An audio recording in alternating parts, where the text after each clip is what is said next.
आध्यात्मिक सत्संग 11 दिसंबर 1988। समर्थ सदगुरुदेव की जय हो। दादा गुरुदेव ओम श्री गंगानाथ जी योगी की जय हो।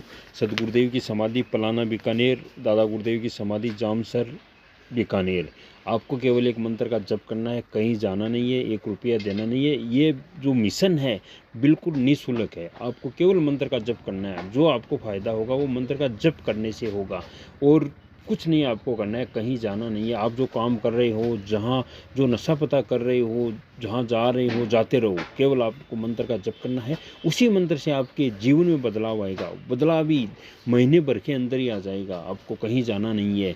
जो आपको घातक चीज़ें हैं, घातक व्यक्ति है, आपके साथ नुकसान पहुंचाना चाहते हैं, घातक नशे हैं, वो आपको ऑटोमेटिक छोड़ के चले जाएंगे। सदगुरुदेव कहते हैं वो आप उन्हें नहीं, वो आपको छोड़ के चले जाएंगे। चाहे उसमें कोई व्यक्ति हो या कोई बुरी आदत हो या कोई नशा पता हो, वो आपको ऑटोमेटिक छोड़ के चले जाएंगे। ये गुरुदेव का चैलेंज है। एक बार आप आराधना करके देखिए, 15-20 दिन के लिए ही, फिर आपको पता चल जाएगा। आज हम गुरु सियाग सिद्धियों की बुक से सत्संग, आध्यात्मिक सत्संग क्या है वो देखते हैं। नव है वाऊगी चाहुटी काम पोटी, किरे वीण वाचालता तेची मोटी, मुख्य बोलिया सा सारीखे, चालता ताहे मना सदगुरु तोची सोधुनी पाहे। वह व्यक्ति चुगलखोर नहीं होता है, उसके अंतरंग में काम भावना नहीं होती है। वह मुख से बोले गए शब्दों का वैसे ही आचरण करने में सक्षम होता है। हे मन, इन लक्षणों से युक्त व्यक्ति को ही सदगुरु समझना चाहिए।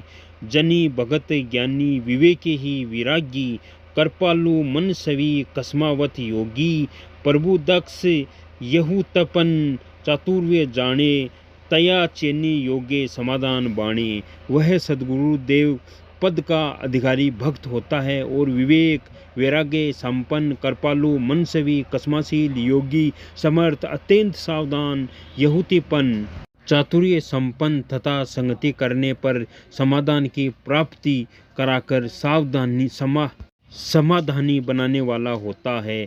नव्हे तेंजी जाले नशे तेंची आले, कलो लागले सजना चेन्नी बोले, अनिवार्य चे से वाक्य वाचे वदावे, मना संत अनंत शोधित जावे। जो पहले नहीं था वह हो गया, स्वरूप का बोध पहले नहीं था वह हो गया।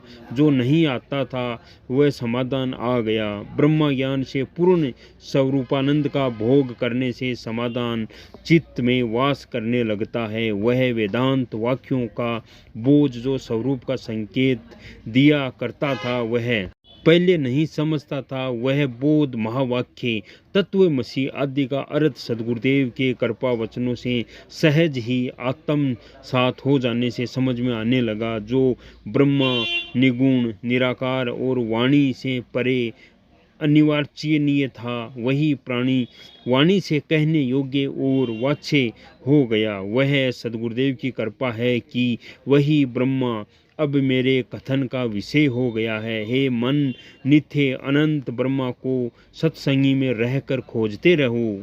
उपयुक्त से स्पष्ट होता है कि ऐसे संत सदगुरुदेव की सत्संग को ही सच्चे अर्थों में आध्यात्मिक सत्संग कहा जाता है। अगर आध्यात्मिक सत्संग प्रत्यक्ष परिणाम न दे तो उसे सत्संग नहीं कहा जा सकता है। केवल विश्वास से काम नहीं चल सकता है। जिस प्रकार गुड़ खाते ही मुंह में मिठास पैदा हो जाती है, ठीक वैसा ही परिणाम सत्संग का होना चाहिए।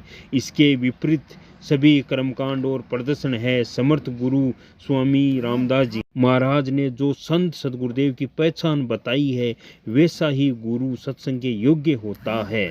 संसार के प्राय सभी धर्म संसार के सर्वभूतों जड़ और चेतन की उत्पत्ति शब्द से मानते हैं। सभी धर्म कहते हैं कि वह शब्द प्रकाश प्रद है। सर्वप्रथम शब्द और प्रकाश से ज्ञान की उत्पत्ति होती है, फिर समर्पण ब्रह्मांड और त्रिगुणमय माया की उत्पत्ति होती है, फिर त्रिगुणमय माया अपने जनक शब्द और प्रकाश प्रद शब्द की प्रेरणा से संसार के सर्वभूतों की रचना करती है। संसार का यह सारा प्रपंच उसी प्रकाश प्रद शब्द की देन है।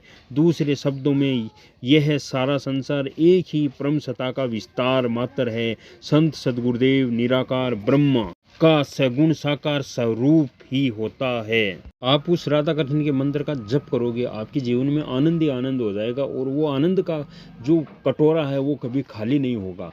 सदगुरुदेव बताते हैं दुख सुख तो आते जाते रहते हैं, लेकिन आनंद एक वो चीज़ है वो कभी कम नहीं होती है, वो उसका जो बर्तन है वो भरा ही रहता है, और साधक को हमेशा आनंद 24 घंटा वो आनंद में रहता है। आप ये आराधना कीजिए, बड़ी अच्छी आराधना है, ब्रह्मांड की सबसे सरल और सहज आराधना है।